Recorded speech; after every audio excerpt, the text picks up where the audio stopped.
before World War II started? I was 6 years old. In what city were you living at that time? I lived in Nederland and the city where I lived in was Nijmegen. That's a stad, like here you would call it a town. Okay. Stad van Nijmegen. Did you attend school during the war? Yes, Okay, even during the war. yes. I was in a Catholic school, so I had nuns in the school. And then the war started to come on. And then in the last war year, then the soldiers, the Germans, they took over the schools, and it was too dangerous to go to school. They had a lot of luchtalarm, you know where the sirens go, and you would be scared to go to school because you know the airplanes were coming with the bombs. So, and as a little kid, then you got already scared, so you wouldn't go to school. So the last school year, which was my 5th grade, I didn't go to school. No, I was mostly home, and then everything was working in the war, you know. Everything was the last year of the war. A lot of things happened in the last year of the war, which I remember. Yeah, so everything changed. Yeah, in the after. beginning of the war, the first 2 years is not that much different. Of course, you don't have a lot, but we never had a lot anyway, so that didn't make so different in my life. But then later on, they started to tell you had to make the house dark in the evening. You had to make a frame for the window and put black paper in there. And then some people were putting newspaper straps. They're gluing them on the window so if the window would break, so the glass wouldn't fall on you. And then they came out with the bon cards, with the coupons where you could buy food up. Yeah. Mm-hmm. So we had 4 kids in our family, so we had enough food in a way to help us, but we didn't have a lot. You always were a little hungry. Always hungry. Always a little hungry, yeah. So Yeah, you still- could always have more. It's still not enough. No, Yeah. no. You could always have a little more. Yeah. So did you go to countryside to get more food? Yeah, my father made a little car, and then we went a little a wild walk. There were some farmers, and then when they had the potatoes from the yard, and you could still go through the earth to get the end of the potatoes, and they let you take that home. I remember doing that. Yeah. As little as I was, I went with my brother. It's in Weert, a little town by Nijmegen, yeah. Where you walked everything. And we did, at the end of the war, we didn't have no shoes no more either. So we had the wooden soles, and then they made little riems on it, little belts on it, and that was our shoes. And then the fathers were usual putting soles under it, and they were like old bicycle traps or old from the cars, you know, the tires from the cars, and they made our shoes with that. Fathers did that. Yeah, they did a lot of stuff that way. Yeah. So that went on, you know, and then it got worse and worse, and you got more scared and scared, and you had more. Every night you almost had to go to the cellar. So and then we started to go up to in February 1944, 22 of February 1944, where we had the Foutare aanval.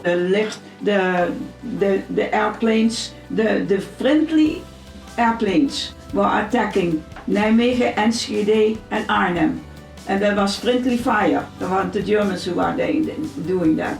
And that was bad. My whole corner was flat at that time. We sat on we lived upstairs, so we sat on the stairway, my mom and the 4 kids, and we saw all the dust coming up because the whole corner from my street was bombed away. My sister kept on closing the front door, and I said, no, you have to be open because you listen to what has been said. If you have your mouth open, that's for the air pressure, you know. Yes. Yeah, and windows and doors open as much as possible. So then all of a sudden, there came a walk of dust into my street. And my mom screamed, oh, they started with the gas bombs now. But because I was talking about the end of the war, that the Germans were making gas bombs. And the house across the street were going like that, like an earthquake. And my father had to come with the train from his work from Ede and he had to walk half of the way because they had bumped the train too, you know. And we lived very close where the train station and all that was. So then he came in our street and he chased by a little gate, and we said, Papa, Papa.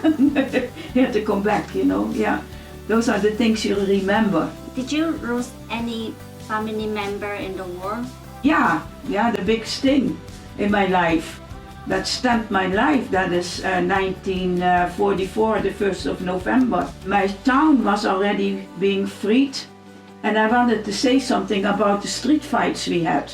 We had street fights in our area, and in the beginning from the evening there were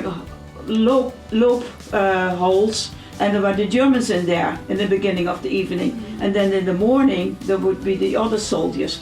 I'm not sure, but I think we had the Canadians first in our town. When the street fight started, we had a German soldier, was standing on our gate with his gun like that, you know. And then we had my brother, I had a brother a year and a half older than me, and then he saw my mom had apples. And then my brother said, Mom, can I bring him an apple? And then he was very determined that way. So my mom said, okay, bring him an apple, you know. So he brought an apple to the German soldier. And I walked kind of after him, looking what was going on. And then the soldier said, geen in zijn huizen, ik schieße niet. But er sind erbij, die schießen meteen. That means, he says, go in that house, because I don't shoot, but there are German soldiers, they shoot right away, you know. So yeah, I remember that as a child. I remember the words, yeah, what he said, you know. And I don't speak German, but a little bit, you know. Yeah.